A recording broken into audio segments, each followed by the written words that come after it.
Welcome to episode 410 of the show. Now, if you listen to, I think the last two or three episodes, I'm sure you've caught on that Shagun is my partner who handles the video stuff. We'd been preparing for the Brides and Babies wedding expo. Although they say it's not a wedding expo, they call it a networking event. And I think that's because they have a curated list of brides. I think it's usually about 50 brides who have already paid for their wedding dresses with them, or they're consulting with them for some sort of wedding service or the other, dresses or other stuff, because brides and babies, I think they also help the brides out with vendor selection. So since it's a curated list of 50 brides, I guess you can't call it a wedding expo because it's not thrown open to members of the public. But when I'm talking about these sorts of things, I just call it a wedding expo anyway, because, they are an organizer looking to make a marketplace between brides and wedding industry professionals. So I still call it a wedding expo. Anyway, we had been preparing for it, and it held yesterday, as at the time of this recording. It held yesterday on a Sunday, and the what's the word? Anyway, it turned out to be okay because out of the roughly 50 something brides who attended, we got to have conversations with 30. So it turned out to be okay, and we're going to now start following up on them, or rather following through. For those of you who've been listening to the podcast for a while, you already know what the distinction is between the follow-up and the follow-through. The follow-up is rather aimless. It's the traditional thing that people say. But then follow-through is when you have specific initiatives or specific agendas that you guys agreed on, as at the last meeting. So I'm going to be keeping you guys up to speed on how we're going with particular clients, so I can use this as a live case study to show you how the principles that we talk about here on the podcast, how they apply to real life, so you can see that it's just not academic. So, where was I?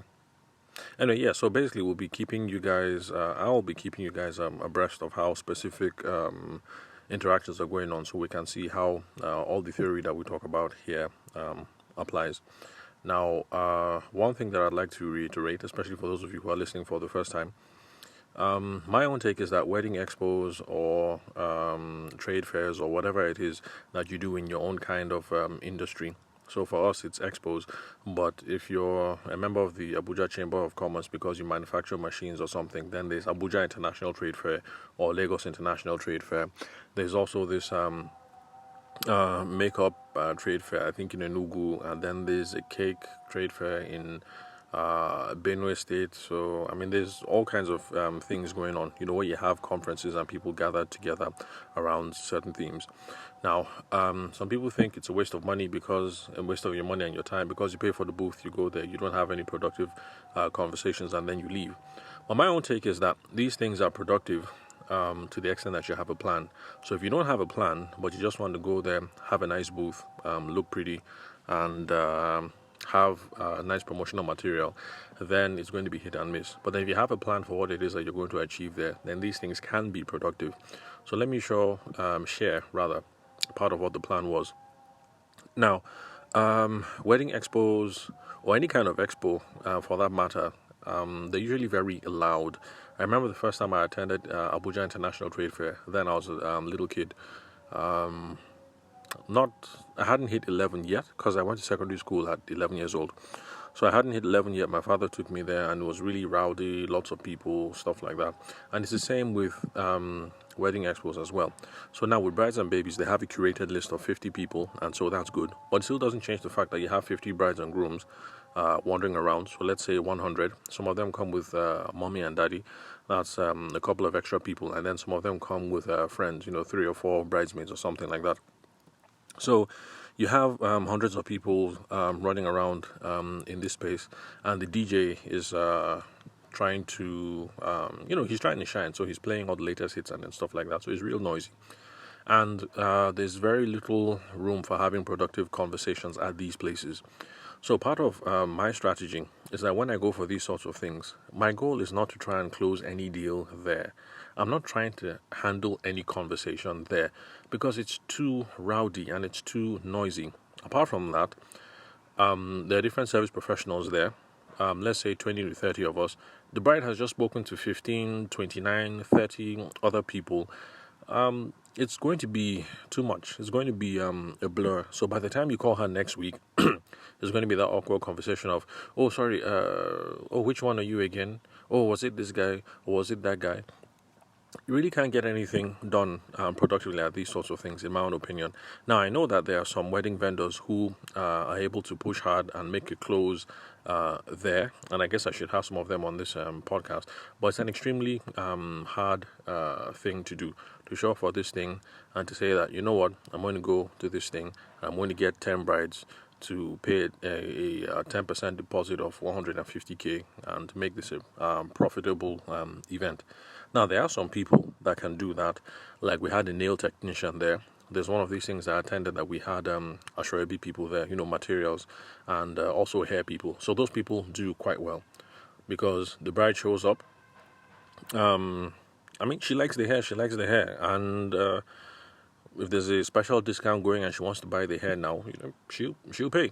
And then, of course, when she goes home, she will tell her friends and some family members, and they'll be like, what? You got this 22 inches at so and so price. Where did you buy it? Oh, it's still going on. It's lasting for 3 days. Okay, tomorrow I'll be there. So people who sell ashwebi, who do nails, who do hair, they typically make a killing at these sorts of things. I've seen a hair person in particular. I think this was at the Wedding Expo in Abuja. These foreign guys. They look Middle Eastern anyway. Not sure what country. Anyway, I've seen them. They sold out on every single day. Came with the Ghana Must Go on the Friday, sold out. Came with the Ghana Must Go on a Saturday, sold out. Came with the Ghana Must Go on a Sunday and sold out. And of course, they took the large booth of about 100k. So I'm sure that was a profitable enterprise for them. So some people can do that. In some industries, you can do that. But for service professionals, it's typically not the case that you can speak to someone today for a couple of minutes. Oh, and by the way, you guys are shouting at each other because the DJ is playing really loud music, and then you collect a deposit of 200 grand, 500 grand, or whatever. So the game plan for me has always been to collect a little bit of information. First of all, to see if that they're qualified, if they are serious, as Abuja people like to put it. You want to be sure you're talking to a serious bride and a serious groom. So collect some information and then secure a commitment in principle that they're willing to meet later on to talk some more. So my plan has always been to get them back to the office, and then now Shegun and his boys have a really good office. All the equipment is there. The photo booth. What else? The photo booth. The lights, the mixers, those flashing lights, the After Effects machines, and everything. So it's a nice, quiet, controlled atmosphere where we can sit down there and start having conversations about specifics of the wedding. So for me, that is part of my approach to these sorts of things. Don't go there trying to close the deal. It's just too hard. It can work, but it's hard, and it involves. It's a special kind of skill that I can't talk about. So I guess I have to look for all those smooth closers who are able to collect 500k from someone the first time that they see them. Maybe have some of them on the podcast and then hear different perspectives. So the game plan for me has always been, the meeting after. So these things happen between Friday and Sunday. Secure a commitment, call them up during the week, establish some rapport, refreshing their memory a bit, get them to the office, and then from there, game on. We're able to now run a credible sales process based on the preliminary conversations that we have had so far. So that's how I run it pretty much. You'll hear some more about that in future episodes.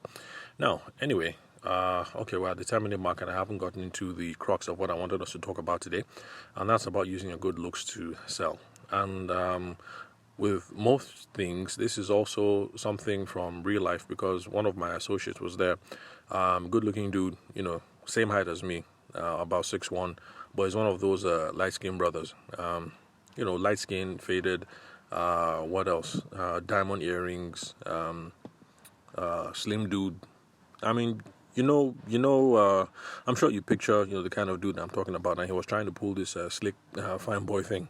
Slick fine boy thing to help bring people over to the booth, and it's something that I've written about over on the blog post. So if you're interested in that, getting the details, then you can go to tavishima.wordpress. No, not WordPress. Tavishima.blogspot.com. Yeah, Tavishima is Tavershima, and you get to hear more about it in detail. So that just got me thinking in a much more general philosophical sense. Should we be using our good looks to sell? Because some of us involved in this industry are quite good looking. So, Shagun, a little shorter than I am, but he's a 6 footer. I'm 6'1". We're all right. The younger dude, like I said, light skinned guy. The production assistant, Oize, was there. She has a model like figure, and then, of course, she's young and hip and dresses trendy and stuff like that. And because of the nature of the industry, lots of pomp and pizzazz, we all typically show up trying to be fly. Apart from me, I don't show up fly because the dress code was white, and my white stuff didn't fit, so I just showed up wearing red from top to bottom. And then, of course, people are like, Tabishima, this guy, you're on serious. You don't want to make money, you're on serious. But in my mind, I'm thinking, hey, I like to make this money, but if nothing else, at least now I'm going to be different because all of you are wearing white, and I'm that dude who is red. So if nothing else, the people will remember me when I call up to follow through on stuff that we had agreed upon. Anyway, that's beside the point. Where was I? Yeah, so generally we all try to be fly, and we're all good-looking guys and girls in this industry. So should we be using our good looks to sell? And the first point is that I'll admit, if you're good-looking, it might come in handy. And it's not as if you can't change your looks. You can't really take off your good looks and leave at home when you come to these sorts of things. So if you're good looking, you're good looking. There's nothing you can do about it. So yeah, make sure you're presentable and show up. And if you're good looking, it might come in handy. So if you're a handsome guy or you're a drop dead gorgeous girl, don't worry too much about it. Just it is what it is. If you're fine, you're fine. But then again, like I've said on the podcast in times past, if you are not that good looking or whatever it is that you think of yourself, don't worry, because good sales is more about a competency play. Competency, credibility, competence, those sorts of things. And it's not so much about how it is that you look. So if you think you're unattractive, don't worry about that. You can still make a killing in the industry and a killing as a salesperson. Now, the second question, should good looks be your lure? Should you be using the good looks to draw people in? I'll say no, because good looks is not going to cover for subject matter expertise. So you might be an extremely handsome young chap, but if you're a crappy photographer, you're a crappy photographer. So flaunting your good looks is not going to help. If anything else, might be a letdown. So it's the same thing, whether you're female photographer or a wedding planner or whatever. If your looks are front and center, but you're lacking in subject matter expertise, it's not going to help. Also, good looks are not going to help you qualify better. For those of you who've been listening for a while, you know what qualifications means. If you are listening to this podcast for the first time, qualification is just the process of entering into simple conversations with our potential customer, our potential clients, the people that we're talking to, because we're trying to figure out who are you, what you're interested in, how can I help, what do you want, what do you need. You're trying to figure out what it is that they can afford. You're also trying to figure out what the vision is for the wedding so that you know whether they are people that you can help or not. And wedding planners know this. It's not every single person who can afford to that is your bride, because there's some wedding planners that like to do things really upscale, upmarket. But if they have all the money in the world, but then they want to do something rustic, if rustic is not your thing, it's not your thing. If you're very good at doing the huge productions that are the talk of the blogosphere and Bella and Ija and stuff like that, then wedding planners know these things. If you don't do rustic, then don't do rustic. Or if you don't do low budget, don't do low budget. So it's not everybody who can afford that it is that you're going to be able to help, and that's the reason why the qualification process is a huge part of the of selling and trying to persuade. Now, if this is your first time of listening to the show, after you're done with this episode, scroll back a couple hundred episodes and you will see episodes that have qualification in the subject heading, and that will expose you to different qualifications frameworks that we have explored over here on the podcast in the past. So good looks will not help you qualify, and that's why I think you shouldn't make it part of your lure, your looks. And if your qualification is poor, then you know that customer satisfaction is going to be poor because you didn't understand what the vision was in the first place. And this is something that wedding photographers know. If you don't understand the vision in the first place, you might deliver photos that are technically speaking correct, properly exposed, they look nice, properly edited, and everything. But if it's not part of their creative vision, it's not part of their creative vision. So you submitted stuff that might win you awards in some other forum and that people will go crazy over. But if that couple, if it's not their thing, it's not their thing. And it happens to wedding photographers all the time. So you have to qualify, know what they're about, know what the vision is, and then that way you're going to get good customer satisfaction. So those are the reasons why I think good looks shouldn't be your lure, because it's not going to cover for subject matter expertise if you're lacking there. It's not going to help you qualify, and if you don't qualify, you're not going to have good customer satisfaction. And that is the reason why we have those wedding planners that you think they look good, they're well capitalized, they have investors behind them and everything, but then it looks as if they can't keep it together. That's actually the reason why, because they look good and they're properly financed, but then they're lacking in all these substantial elements. And that's the reason why I say, if you don't consider yourself good looking, don't worry. Selling sales is more of a competency thing, competency, credibility. Those are the sorts of things that will drive you forward and keep you successful. Now, let's say you have decided that you're going to use your looks as part of your arsenal because whether we like it or not, there are some people who play up to their strengths, like wedding photographers that I saw yesterday and other professionals, with the earrings and then with the hair and with the body hugging pants, for guys, those trousers that they wear really tight and cut high above the ankle like Michael Jackson, and then the shoes and the fly glasses and everything. So yeah, some people do play it up. Now, even if you're going to use this as part of your arsenal, that's your looks, we have to be careful when using it with members of the opposite sex so that it's not misleading and it's not inappropriate. And that's where I had to caution this my young colleague, walking up to someone you've never met before and start talking about how beautiful she is, is a little inappropriate because we're guys and we just can't do that. And I also had told him in the beginning, since this was his first time, that you're going to see ladies do some stuff. Don't do the things that ladies do, because ladies can get away with it because they're ladies. So ladies interacting with ladies, lots of things are appropriate.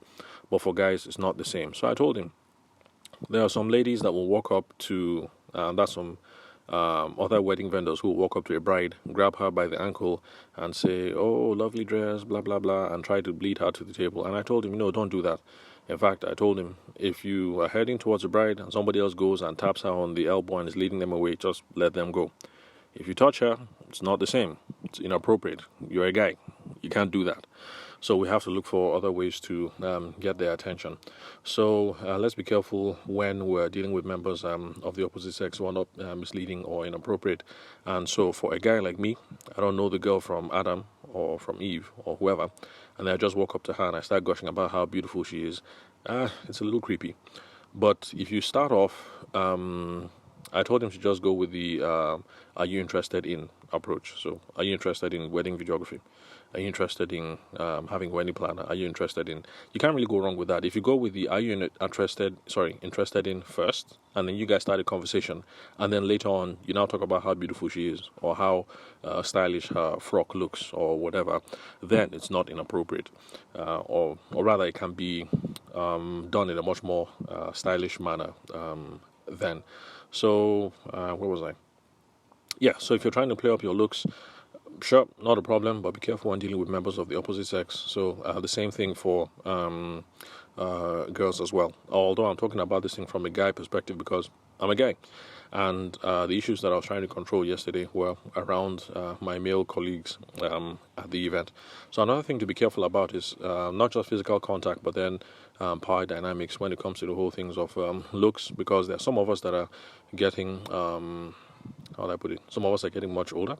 So like Shegun and I and contemporaries, so we're now in our early 40s, and some of these brides are very young. Like I think I saw a 23, 25 year old.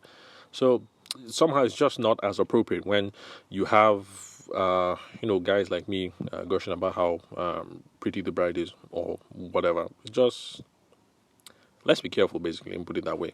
So there are also age and power dynamics and cultural dynamics that have to be at play. I'm sure that you guys already know some of this, especially in Abuja, since we have Northern Brides. So you know about some of the cultural dynamics. Then, okay, let me round it up because we're hitting the 20-minute mark. So let's realize that at the end of the day, most customers would rather deal with an ugly, competent service professional rather than dealing with a good-looking, incompetent person. So yes, this is an extreme, but I'm using it to prove a point.